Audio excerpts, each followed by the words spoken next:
when we pick up ace-king offsuit in the third blind. E-Fan is straddled to 25, it folds to us, I raise to 100. E-Fan happens to have a real hand with pocket tens in what's essentially a blind versus blind showdown. E-Fan knows that he's going to be way ahead of plenty of holdings that I'd raise with from our position. He 3-bets at 250. I'm actually at the top of my range. From my history with E-Fan, I know that he's capable of making light 3-bets. He won't be getting away with one here if he's attempting to make a move. I put in the 4-bet to 700. I'm representing mostly monsters like aces, kings, queens, jacks, and some ace-king and ace-queen combos. All of a sudden, tens probably aren't looking quite as strong as they might have been previously. E-Fan is getting a relatively good price. He calls in position for 450 more. We're heads up in a big pot. Effective stack sizes are only about 2.5 times what's already in the middle. If we don't flop a pair, it could get tricky for us. The flop comes 9-6-3 with 2 clubs. We miss, but it's a flop that may not connect too well with E-Fan's 4-bet calling range. Fairly often, ace-king will still be the best hand. I downbet to 500 to see if we can take it down. I may bet this amount with aces or kings, which we have removal for as well. The $500 bet doesn't do the trick. E-Fan raises to 1700. In my experience with E-Fan, he tends to raise when he doesn't have that much. Having ace-king makes it a lot less likely that I'm up against pocket aces or kings. If E-Fan had a set, I don't think he'd necessarily raise right now. He would have had to have 3-bet me, then called a 4-bet with either 9s, 6s, or pocket 3s. I'd expect him to just flat my initial preflop raise with those pairs an overwhelming majority of the time. I anticipate him having air pretty regularly, sometimes a flush draw that we'll be ahead of as long as it doesn't contain a 9, or at worst, we'll have 2 overs to a pocket pair like 10s, jacks, or queens. We'll have around 25 to 30% equity. I've shown strength the entire way up to this point. I don't like folding, I don't really like calling. I stick with the story that we've got a premium pair, and I shove for almost 4,000 effective. It's basically a semi-bluff. We don't get a snap decision from E-Fan, which I'm okay with. Pocket 10 is drawing extremely slim against an overpair, and is even slightly behind a hand like ace-king or ace-queen of clubs. Despite playing E-Fan several times in the past, I've never attempted any elaborate bluffs like this one against him. Normally, when I made aggressive plays, I've had it. Ultimately, E-Fan has already put too much money in to fold for the price he's getting. He calls. I don't like it. It's not good for me. $9,000 pot here. Can E-Fan fade an ace or a king? We're going to need to hit an ace, king, or runner club for the flush. We're running it once. The turn is the 4 of spades. It's no help. We're down to 6 outs, or I'm going to lose a pot over $9,000 right at the beginning of the session. The river is the 10 of diamonds, giving E-Fan top set to crush my soul. I'm not too happy with myself for the outcome of this hand. It's always much better to get into a groove early on in the session. Not only do I lose, but I get caught with my hand in the cookie jar, making it less likely that I'll get away with bluffs going forward. 2 hands later, Rhonda finds something playable. The straddle is on for 25. Rhonda raises to 225. I can't risk letting her win her seat if no one behind me wants to call. I call with ace-deuce offsuit in the cutoff. E-Fan is on the button with 7-5 of hearts. He calls. A player named 777 is in the small blind and is set up perfectly to squeeze. He 3-bets to 850. The small blind could be doing this with a variety of weak or medium strength holdings to scoop up several $100s from people with presumably weak ranges.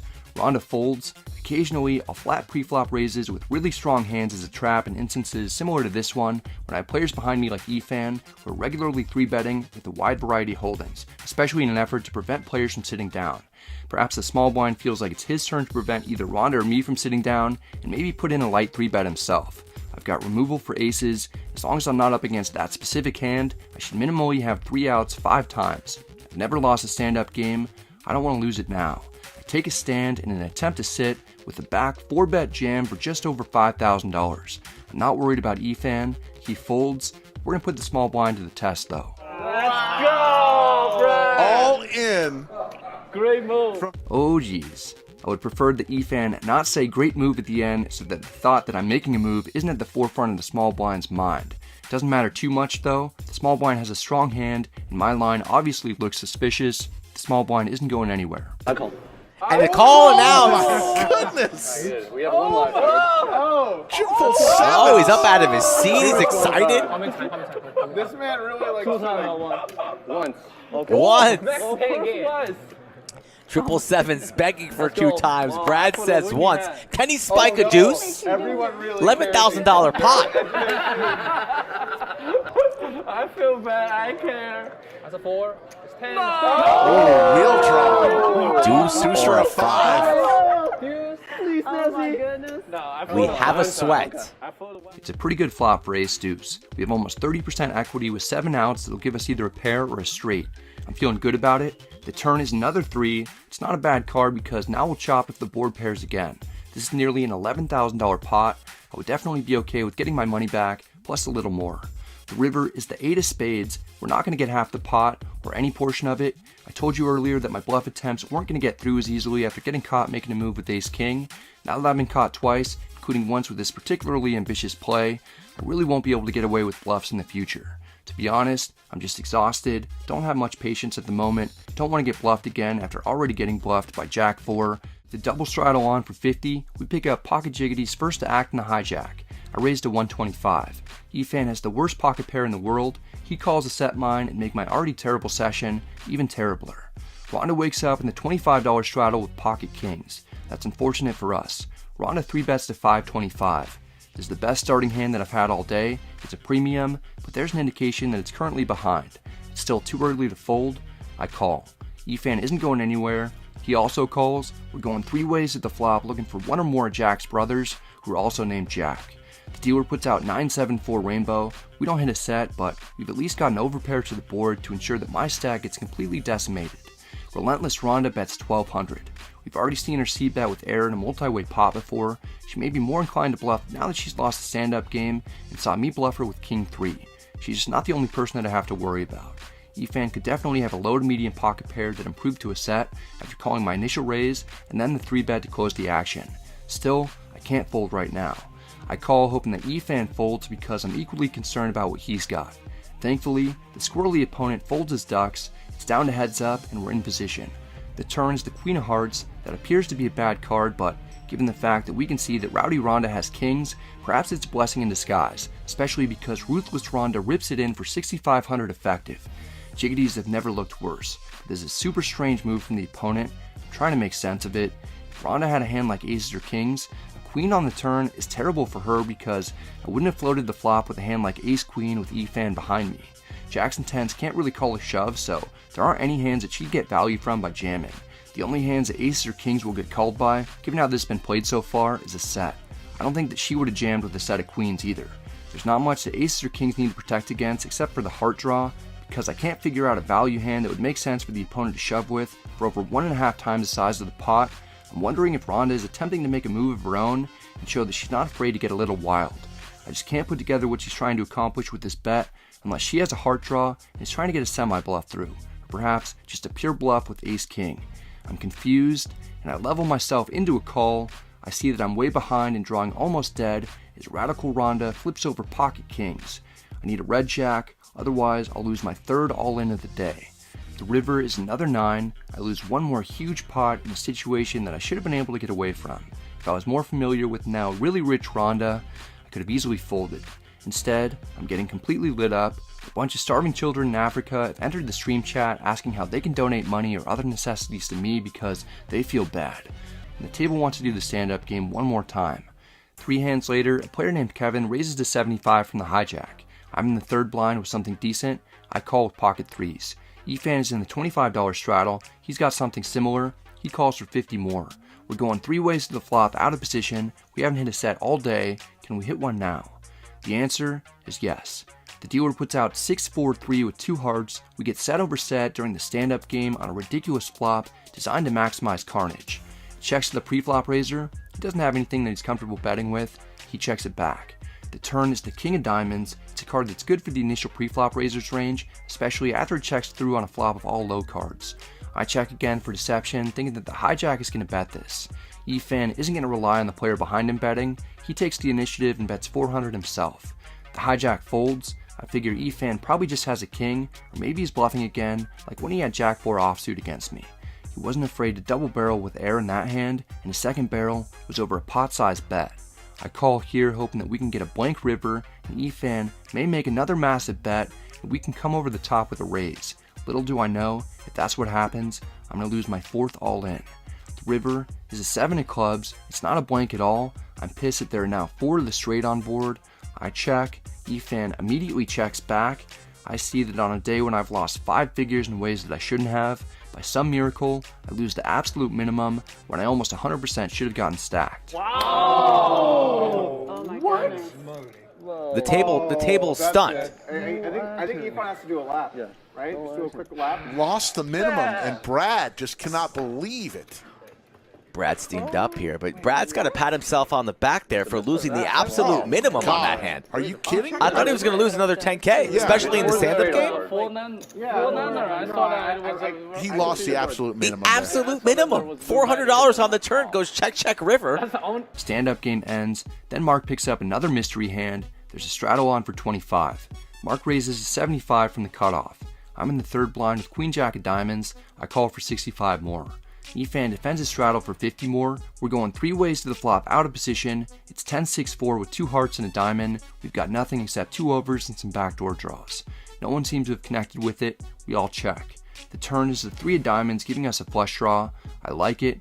I can have all kinds of small pocket pairs that might have made a set. Plus, I can have some top pair hands. I bet 175. Ifan folded before the chips hit the felt. The international man of mystery won't let me win a pot without a fight. He calls. It's down to heads up. The river is the 9 of diamonds, finally setting us up to get paid. Flush gets there for Brad, runner, so the run good's starting to happen. I've been waiting for a situation like this, when we make a hidden big hand and can capitalize on our image of never having it, yet always betting. I'm going to go with a big sizing to punish a non-believer. I make it 800. I just bluffed Mark with ace-5 of hearts. Now I've got it, and I'm betting the same amount. Mark isn't willing to call. No. He raises to 1900. It doesn't feel like a bluff, but I'm never folding. I snap call. We don't have the winner. What? What is Mark's hand? King high? That's kind of a bad beat for you in a way, that it was only the second nuts versus the third nuts. King high flush. Oh my God. Right, Ifan was that Runner, diamonds. Just when we were saying Brad's run bad was over, and he could see the light, he gets put back down into the ground, buried. Queen high flush on runner, diamond, no good. King high flush for Mark. You can't be serious. Oh my God. I'm not familiar with that location. King high flush beat the queen high flush, folks. We did not see the cards, but the players did. The dealer did, and Brad saw him. With only Mark and I standing, 777 raises a 75 from under the gun +1 with pocket sixes. Mark has ace-5 offsuit in the cutoff. He puts in the 3-bet to 425. While all hope for the session appears to be gone, while I'm contemplating retiring from poker and finding a nice place to live in Antarctica, I take a glance at my cards and I see pocket kings in the third blind. I've been waiting the whole session for something like this to happen. The situation is teed up perfectly. We've got the second best starting hand in poker while playing the stand-up game against only one other person who just 3-bet, and I've been getting it in light all day. After already getting caught 4-bet jamming pre-flop or piles with Ace-Duece offsuit earlier, the setup is ideal for me to 4-bet rip it in again for a massive amount, only this time with a monster. We let it fly. All in announced for his remaining 6,000. Ifan is hoping that he gets something strong. He has one ace, but his other card is a fake ace. He won't be calling. That was so cool. Oh, everyone really cares.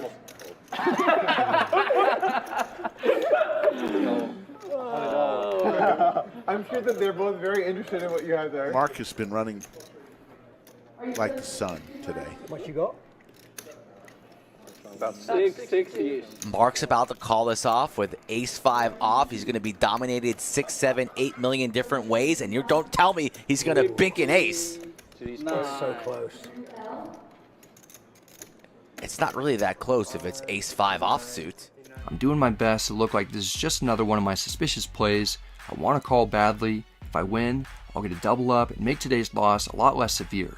If I lose, I'll be put out of my misery and I'll be going back to the hotel. After over a minute and a half, Mark finally makes a decision. Brad with the worst session of his life. Oh my God! There's no way I win this one. I'm not going to rebuy if I lose this one. Brad says there's no way I'm winning this one. 12.4 in the middle here. A nice chance to get some money back. I said that I was going to get a good hand and lose. I said that before. We're going one time. Brad sees the boogeyman underneath his bed. They're running it one time. I'm going to either be down 18,000 with a win or 30,000 with a loss. The good news is that there are only 2 aces in the deck left for Mark to hit. Oh! The ace! That's fucking sick. Oh, my God. GG, guys. Brad waving the white flag. Retreat, retreat, surrender. Let me know if I win. He's already Venmo leaving. me. One more river. Yeah. GG, Mr. Owen. We thank you for coming home. Salt in the wound. Another ace of diamonds on the river. How hot is Mark? Call 6,000 with ace 5 I thought he offsuit. was making a play with coming margin like Jack King. Mark trying to justify his call. Just collect the yeah, chips. let me pay you out The to man that. is a god today, a poker god. It's seat number 3, and that's going to do it for Brad's night, Rick. He Yeah. can't take it anymore. Oh, my God.